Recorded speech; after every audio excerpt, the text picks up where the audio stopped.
Welcome to Transform, Tomorrow's Thinking Today. Real conversations on the innovation shaping businesses and our society. Today you're joining us for the final part of our two-part conversation on moving beyond mine closure. Today we're continuing the discussion with Dave Clark and Mary Kelly. Over to Dave to kick off part 2 of this discussion. Welcome back to Transform. One of the really strong themes in the Beyond Closure report that we did prepare was around treating social closure as a core design input and not just a downstream issue. Where do you think, Mary, organisations most commonly underestimate that social and community dimension when it comes to closure and asset and site transition? I think there's a few key aspects that we see like that relationship or that connection breakdown and that trust erode. And we start engagement on things after we've already developed options. We've already constrained them. And I think the transparency of showing the options is what helps build that trust. You're building that understanding, and when people talk about capacity, but you're really building knowledge and shared knowledge between the mining company and the community. And the other part you start to see is that there's a dialogue, there's conversation.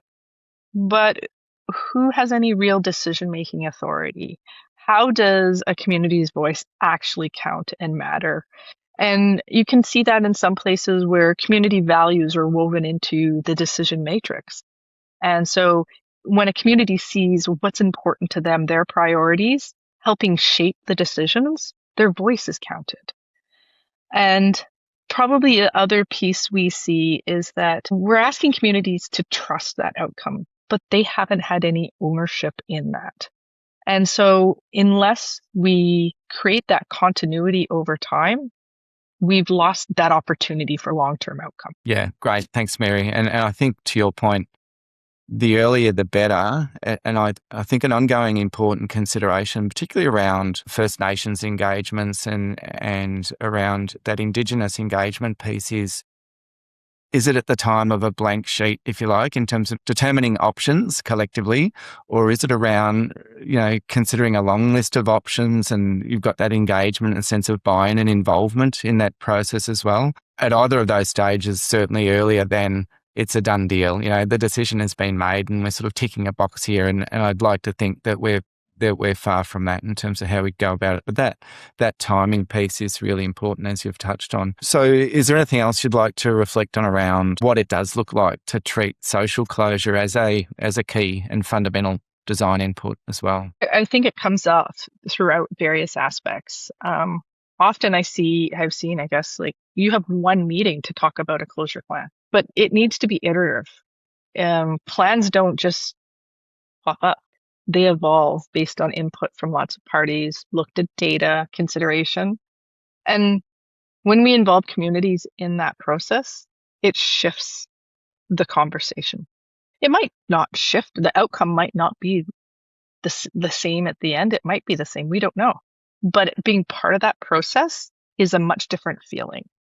And so when we start looking at how we evaluate those decisions and we put like real values on the table, we understand what receptors are, not just to the mining company and those players, but also to whom? To the land users, to downstream users, to species that may be important. And what about the future use of the land? What priorities may the community have for that?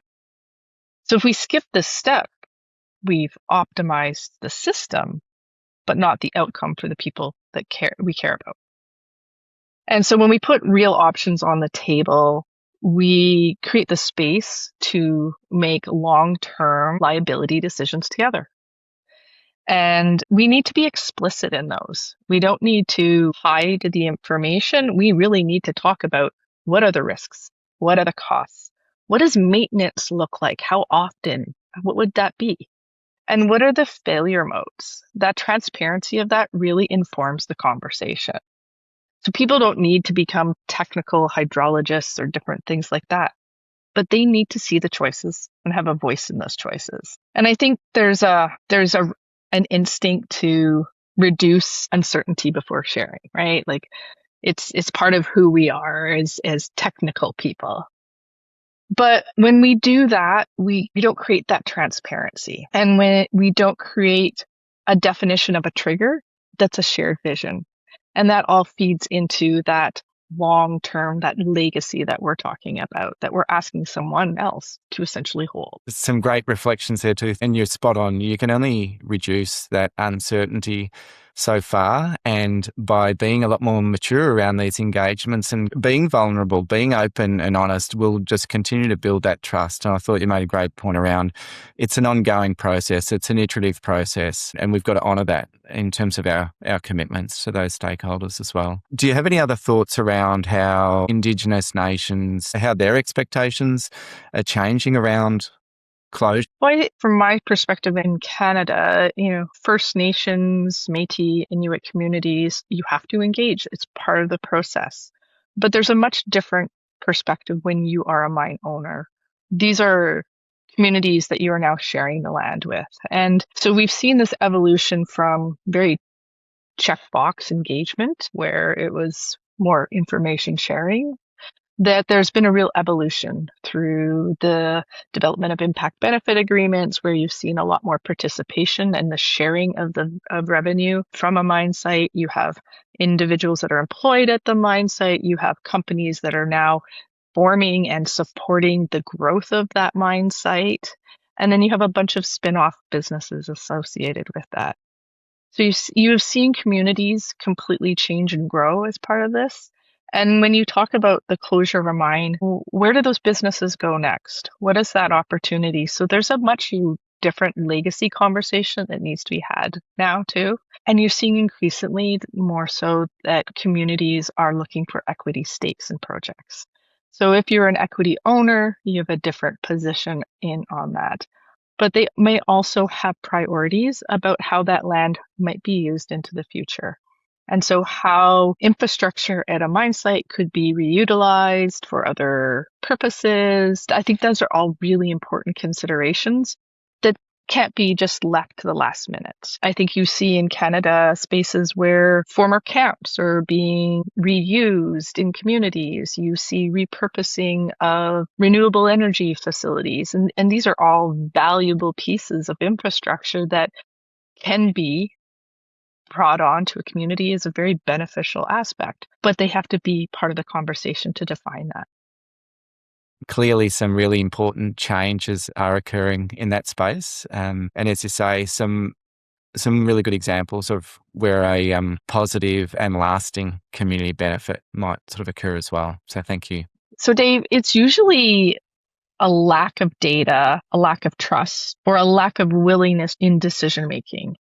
So where do you think things are falling in there? Yeah, it's a good question. And we've spoken about a couple of those areas already. In many instances, I'd probably say all of the above. It's typically a sort of a combination. The trust factor is fundamental. And I'd love to think that we are shifting from that historic trust deficit to a large extent.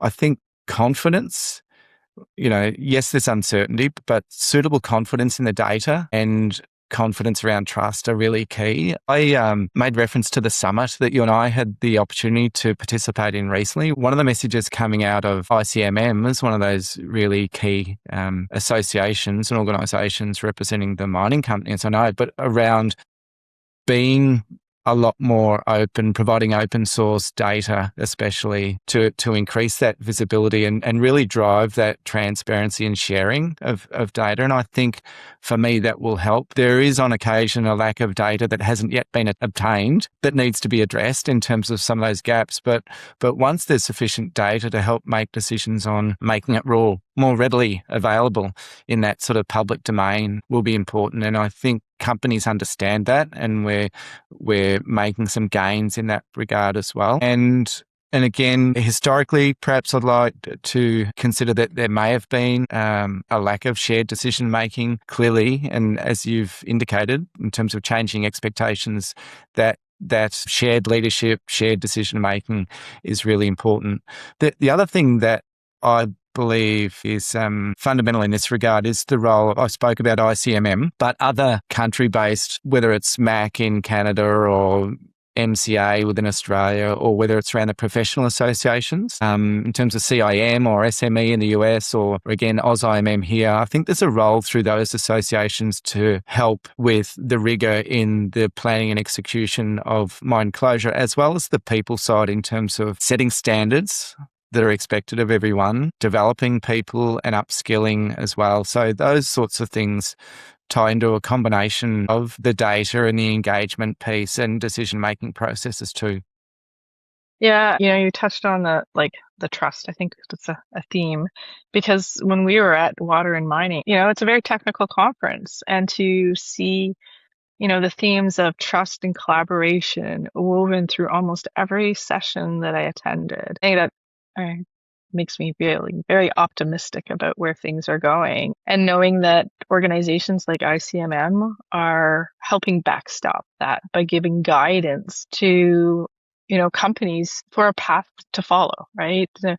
Every journey is going to be different because every community you're going to be working at is different, but it's giving you some tools to think about how you could do different and do better. Exactly. As we discussed with ICMM during that forum, what we need to satisfy ourselves with is that those tools that you refer to are being utilised, whether it's by their member companies or other organisations, some really good frameworks and tools and standards. Let's make sure that we're using those appropriately as well. Within the Beyond Mine Closure report, we spoke about turning sites into long-term assets. You touched on a couple of things earlier, but what does that look like in practice for you, Mary? I think it's something that is still relatively new in terms of a journey in most areas. It's, there hasn't been that recognition that communities have a role to play when we start talking about closure. I think it's a sensitive conversation because if communities become reliant in some fashion on the economy that has been created by a mine site, then it is it's a challenging conversation to enter into, and why it makes it so important that you're continuing that conversation. And by continuing that conversation, you allow for that early recognition of how you want to do that land use planning. Because if you're reshaping the landscape, once you remove infrastructure, how is that landscape going to be reshaped to benefit the communities? Maybe they have species that are of priority in terms of an importance to them, and maybe the specific habitat. But maybe there's infrastructure that the community can benefit. They want to see it left in place. They want to be able to utilize it. So how do you balance liability risks of a closed mine site with people wanting to use the land? It brings in how important that conversation is to look at both of the economics of that and the human health risk aspects of that. So that has to be part of all that planning discussion, and it can't be left to the point of, oh, well, we're done. We have this left over. Are you interested? That's not the conversation we're at anymore. Maybe 20, 30 years ago, but that's not now. Yeah, no, exactly. So I think when we start talking about what good looks like in terms of closure, we need to start looking at what that might look like in time to come. And so when closure isn't handled well, what that actually looks like from a community's perspective, what are you seeing, Dave? Well, I think in those cases where it's not handled well, and hopefully as a collective, that's something we can continue to avoid, if you like, but where it's not handled well, I mean, from a community perspective, you just don't get that sense of ownership and sense of buy-in as we really need. And unfortunately in those cases, we don't give ourselves the opportunity to realise the lasting community or environmental and social sort of benefits that we've spoken of today as well. So it's a missed opportunity for me in that regard. And the risk is that it all becomes too hard. It doesn't get executed or implemented as intended or as it could be. You miss the chance of really achieving that positive legacy. And once again, in that instance, you're going to be left with a medium to long-term negative legacy site that hasn't been responsibly transitioned, which, as we opened up with, has reflected poorly on the industry as a whole. And it's something that together, we've got to avoid. We've certainly got to avoid, because it's around that social license to close, and ultimately, given the cyclic nature of the industry, that'll impact on our ability to responsibly and achieve that social license up front to develop new mines that are essential, if you like, to facilitating the whole energy transition, as well as the other benefits that come with that. So given the discussion we've just had, Mary, what might that look like for communities in 5 to 10 years' time? Well, I think that's something I would love to work on. That co-shaping that is something I don't think we have seen yet, and there's a risk. I think if we look at mining, from this time you start operating, there's always a chance you're going to close before your intended time frame, and that's where it creates risk in those relationships and how things are going to work with a community. Reinforces the need to keep that conversation going on. Allows you to really understand what that cultural, emotional, practical connections the communities have with the space, so that you're actually co-shaping it, and that it's really aligned with community priorities, because that misalignment will eat away at the trust. And so when we start looking at what it could be 5 to 10 years down the road, that's really has to be shaped with the communities. And it's got to be shaped years in advance. In remote areas, you might not have other economic development opportunities in the same way that a mine provided. So it's really got to start thinking outside the box of how you're enabling businesses, people that have gained capabilities and technical abilities to participate in other areas.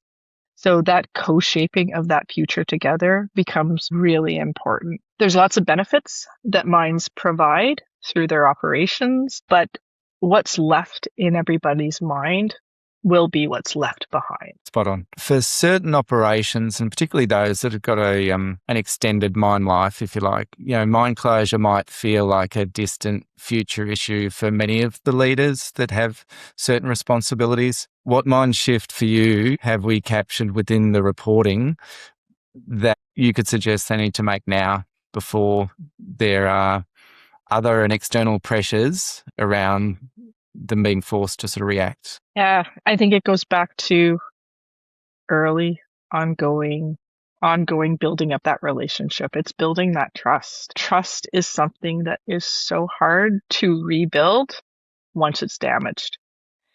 And I don't think today we can afford to lose that trust. There's too many pressures, there's too many people watching, and recognizing that a mine can close at any time. You could think that you've got a 50-year life of mine, but a company could change ownerships, the economy can change.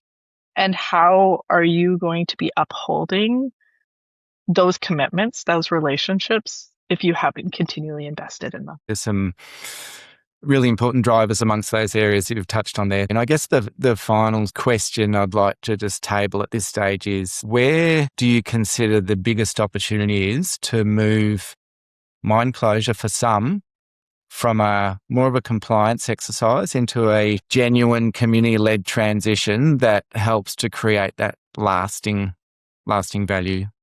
I think it comes down to co-planning. If community representatives are not at the table when you're contemplating ideas of what closure might look like, you're not talking about ideas you have for closure, but you're actually genuinely visioning what closure could look like together, I think that's where communities want to be.